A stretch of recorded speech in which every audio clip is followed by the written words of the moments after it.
Hi, I'm Paul Davids and this is my beard. So that was the winner of the new catchphrase contest. That comment got the most thumbs up, so now we got that out of the way. This is a lick that runs like a common thread to pop and rock music history.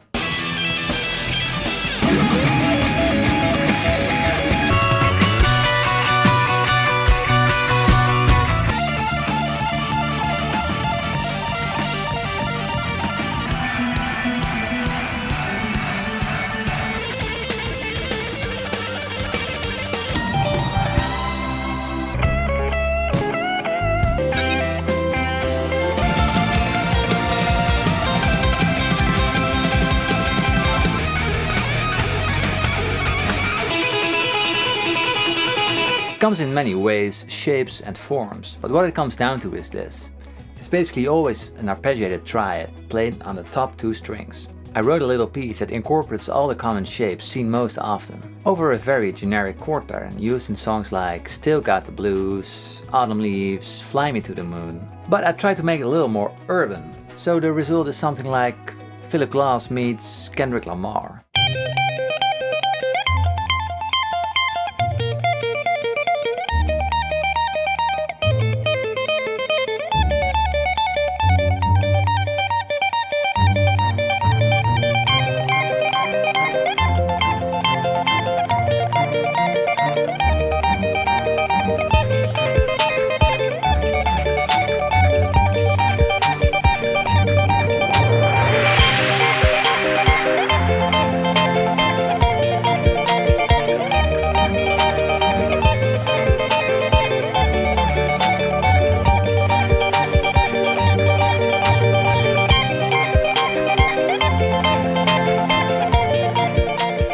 Tabs for this and the backing track in a variety of BPM, so anyone can play along, is available at my Patreon page. So arpeggiated triad means that the chord, which consists of three notes, the 1, the 3 and the 5, or for a minor chord the 1, the flat 3 and the 5, is played in succession of each other. Every chord shape, minor or major, can be played in 3 inversions. So the chord is made up of 3 notes, 1, 3 and 5. Every chord can be played in 3 ways. So the first is a C minor chord. Now we start on the C, the 1, 1, flat 3, 5. But you can also start on the 5, for example, which is the second inversion, 5, 1, flat 3. Or you can start on the flat 3, 1 and 5. So there are 3 ways of playing a triad this way. So the normal one, the first inversion, and the second inversion. So you can play the shape everywhere across the neck, whatever floats your boat. But why is this lick so overrepresented, we can say, in music history? Well, I can definitely think of a few reasons why. 1. On the guitar, it's easy to make it sound impressive. Wow. Oh yeah. Number 2, it's easily played over chord changes. Let's say C, G, A minor. Number 3, the fingerings on the neck are very obvious. When played with the right technique, you barely have to move your fingers. And a big bonus is you can use pull-offs and hammer-ons depending on what way you play the shape. Number 4, the shapes are moved effortlessly across the neck or changed slightly to accommodate the chord changes. F over here. To A minor, it's just one little change.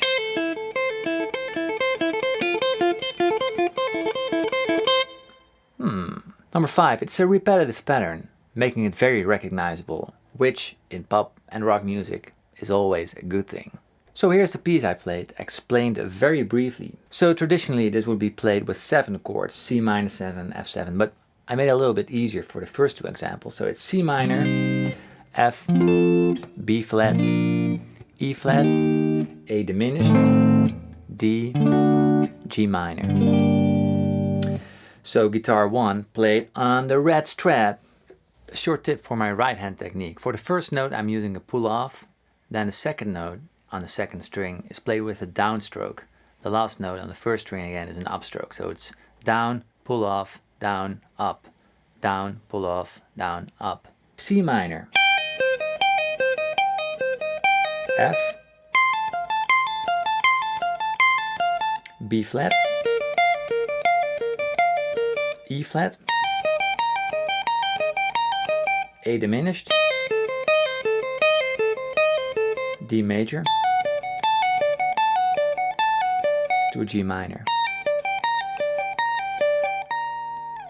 C minor, F, B flat, E flat, A diminished, D major, G minor. So, piece 2 played on the Les Paul. Alright, this is my brand new, well, second hand, but it looks newish, Les Paul R9 9059 reissue. It's a beautiful guitar, very light and a nice flamed top, and it sounds great. Alright, so this was the second guitar that entered the part and it played the first inversion of a C. So this one starts over here at fret 16. So let me play it slowly. C minor,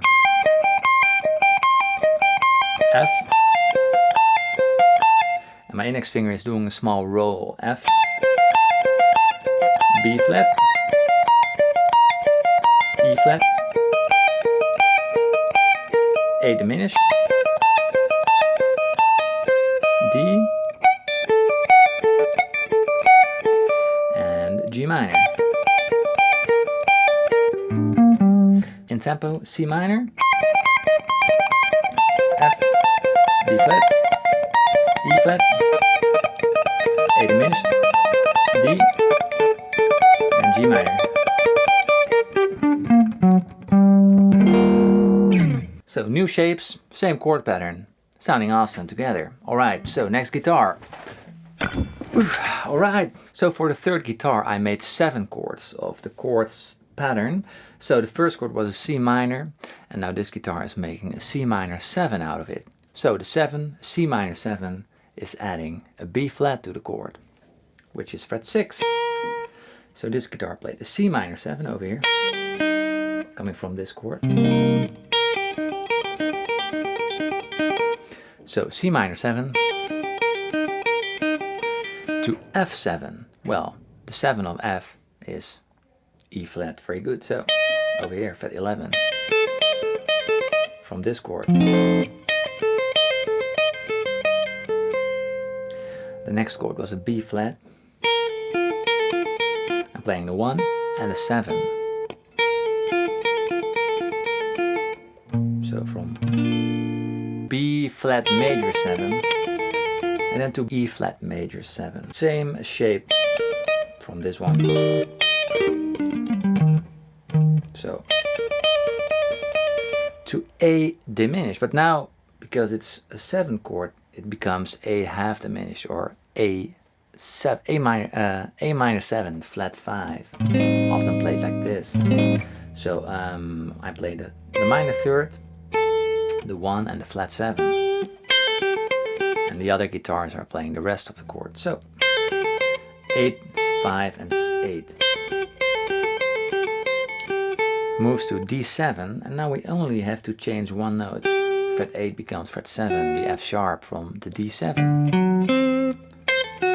And this is the 7, the C,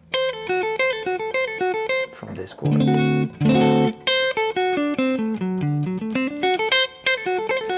Resolving to G minor.